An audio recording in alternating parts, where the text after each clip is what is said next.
Maman, tu nous racontes une histoire? Oui Annelle, aujourd'hui dans le monde des récits, nous allons partir à l'aventure. Dans un pays lointain, caché parmi les nuages et les arcs-en-ciel, existait un royaume aérien que personne sur Terre ne connaissait, Etheria. Là-bas, les arbres flottaient, les rivières dansaient dans l'air, et les oiseaux parlaient aux fleurs. C'était un monde silencieusement protégé par une magie ancienne, la plume d'or. Cette plume, suspendue au sommet de la tour des vents, permettait à Etheria de rester en équilibre et invisible aux yeux des humains. Un jour, dans un petit village de nuages nommé Lumina, vivait une jeune fille nommée Aneia. Elle avait une curiosité sans fin et rêvait de voir au-delà des frontières d'Etheria. Ses ailes, encore petites, ne lui permettaient pas de voler trop loin, mais son imagination, elle, allait partout. Un soir, alors qu'elle lisait un vieux grimoire trouvé dans le grenier de sa grand-mère, elle tomba sur une page déchirée qui parlait d'un secret enfoui sous les racines du grand chêne suspendu. Ce secret serait lié à la plume d'or. Aneia n'avait jamais entendu personne parler de cela, pas même les anciens du village. Elle décida d'enquêter. À la première lueur du matin, elle enfila son écharpe à rayures, prit sa lanterne magique et vola jusqu'au grand chêne. Là, elle murmura les mots inscrits sur la page, Luma Ventora Ecli. Le sol vibra légèrement, puis une trappe apparut entre les racines flottantes.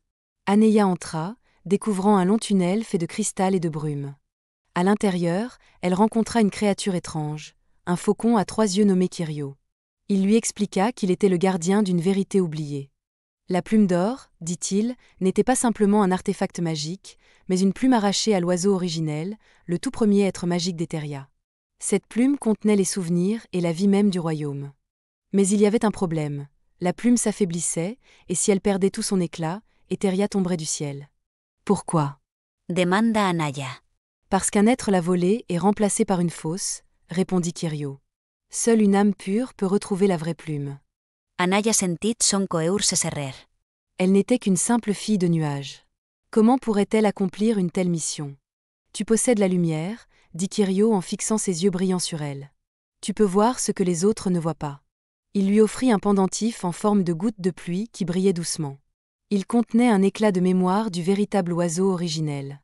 Grâce à lui, elle pourrait suivre les traces de la plume, même à travers les illusions. Anaya partit ausit. Son voyage la mena à travers des endroits oubliés, la forêt des songes brisés, le désert des murmures et les montagnes inversées. Chaque lieu lui posait une énigme, un défi ou un souvenir à comprendre. Dans la forêt des songes brisés, elle rencontra des arbres qui pleuraient. Ils étaient les souvenirs des plumes perdues, abandonnées par ceux qui avaient échoué avant elle. Mais Aneia écouta leurs histoires, les consola, et les feuilles redevinrent vertes. La forêt, touchée par sa bonté, lui indiqua la direction du voleur. Le désert des murmures fut plus cruel.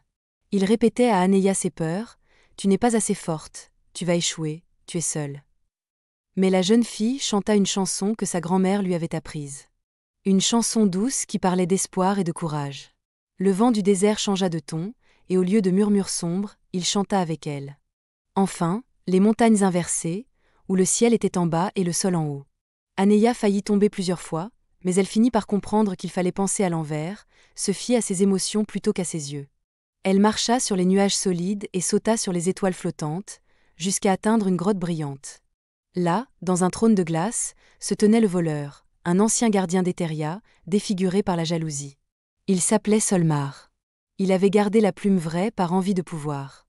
Il croyait qu'en la possédant, il deviendrait le nouveau roi du ciel. Aneia ne le combattit pas. Elle lui parla.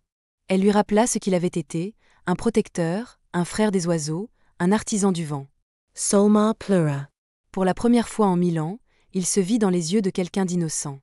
Il tendit la plume à Aneia. « Prends-la, murmura-t-il. Redonne au ciel sa lumière. » La plume se remit à briller. Aneia sentit une chaleur l'envahir. Son pendentif fondit dans sa main et fusionna avec la plume. À cet instant, elle comprit, elle n'était pas seulement une fille curieuse. Elle était l'héritière d'Etheria, la nouvelle gardienne. Elle rentra à Lumina, et la plume d'or fut remise à sa place. Le royaume vibra d'une joie ancienne. Les rivières chantèrent, les arbres dansèrent, et même les étoiles descendirent plus bas pour voir la lumière renaître. Aneia devint une légende. Mais elle ne changea jamais. Elle resta curieuse, simple et douce. Chaque soir, elle racontait son aventure aux enfants, en leur disant toujours la même chose. Ce n'est pas la magie qui fait les héros. C'est la bonté du cœur. Et dans chaque coin du royaume, une nouvelle plume d'or apparut, preuve que même un petit être peut réveiller la magie du monde. Fin d'histoire, abonne-toi pour ne rater aucune nouvelle histoire magique.